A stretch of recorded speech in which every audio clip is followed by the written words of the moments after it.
One Buddhist researcher has described as follows the relation between Buddhism and evolution.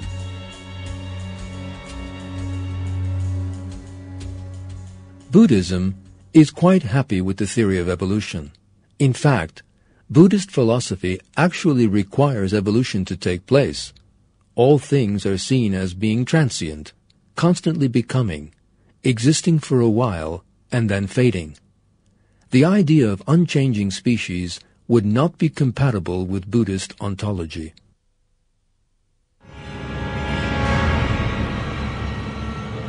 For this reason, Darwinists have felt sympathetic towards Buddhism and promoted it ever since the 19th century. The first person to give voice to this admiration was Thomas Huxley, Darwin's strongest supporter.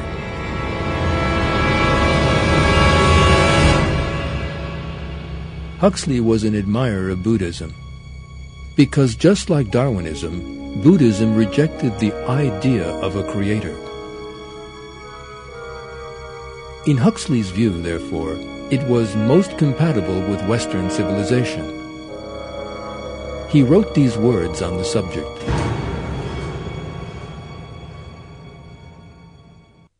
Buddhism is a system which knows no God in the Western sense, which denies a soul to man, which counts the belief in immortality a blunder and the hope of it a sin, which refuses any efficacy to prayer and sacrifice, which bids men look to nothing but their own efforts for salvation.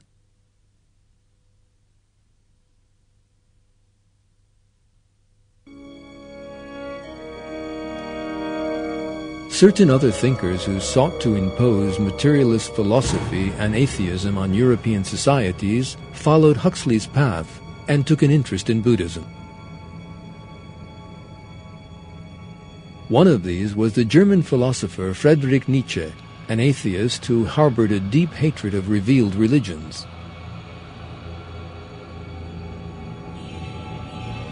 The sympathy felt for Buddhism by such materialists as Huxley and Nietzsche shows the purpose underlying the present-day Buddhist propaganda.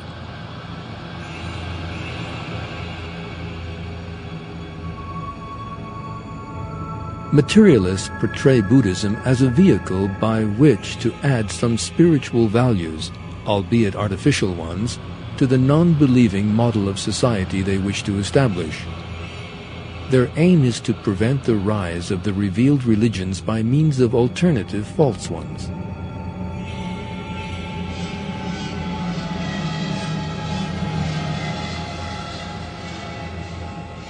All Far Eastern religions are superstitious beliefs with no basis in God's revelation. People who become caught up in such superstitious beliefs should consider the verses of God, our true Creator, and they should walk on the path of God as commanded in the Quran.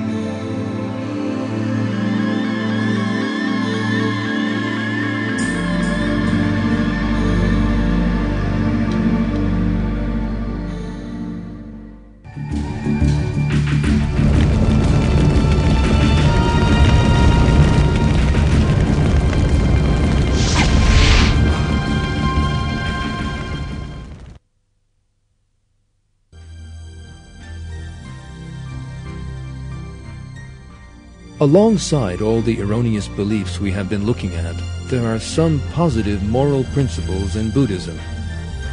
That is one of the reasons for this religion's spread in the West.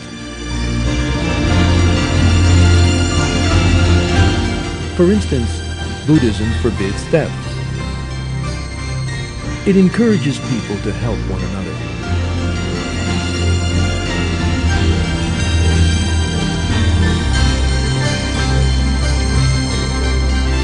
All of this suggests that Buddhism possibly began as a religion founded on God's revelation, only to become corrupted over the course of time. In the Quran, God tells us that He sent messengers to every nation to deliver His warnings.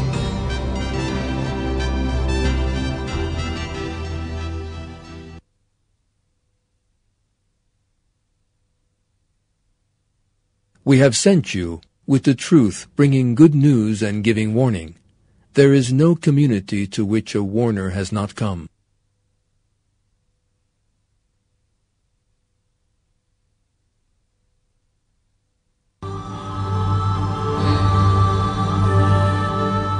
This verse shows us that God could certainly have sent a messenger to the Hindus.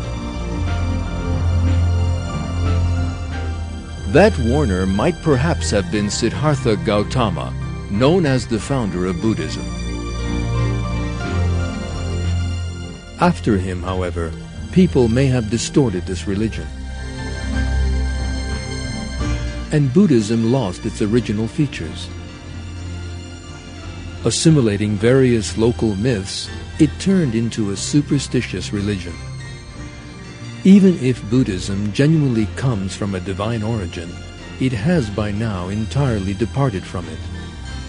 It has been smothered by superstitious beliefs and rituals.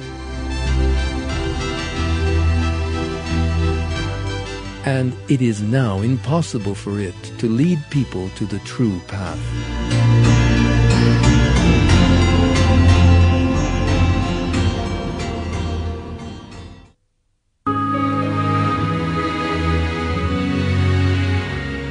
Buddhism,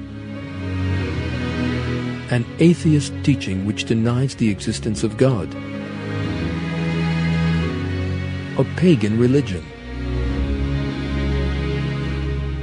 A fanatical tradition which envisages people inflicting suffering on themselves. In this film, we have looked at the way that Buddhism, which some people regard with great longing, harbors very erroneous beliefs and practices.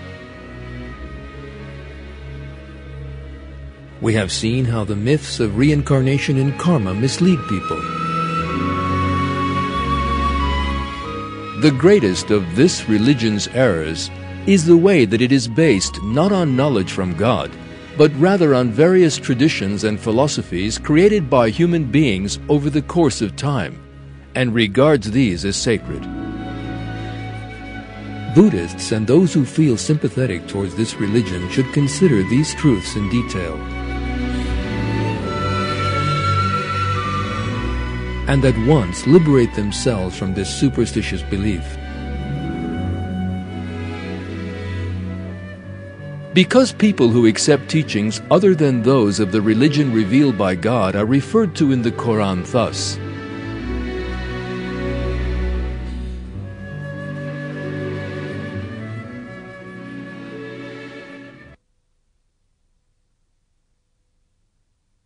what these people are doing is destined for destruction. What they are doing is purposeless.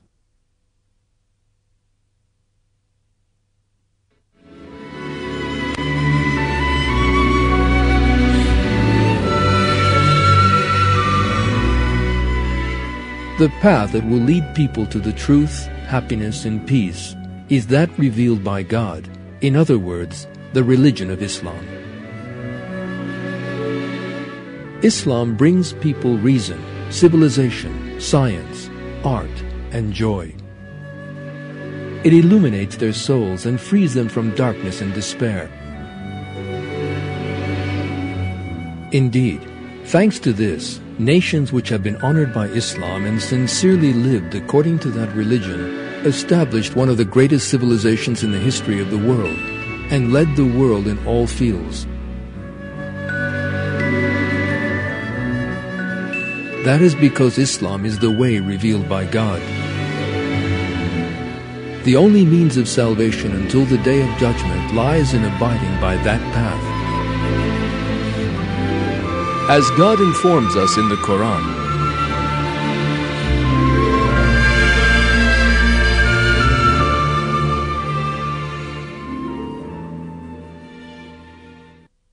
"This is my path, and it is straight, so follow it.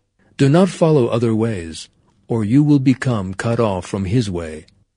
That is what He instructs you to do, so that hopefully you may do your duty.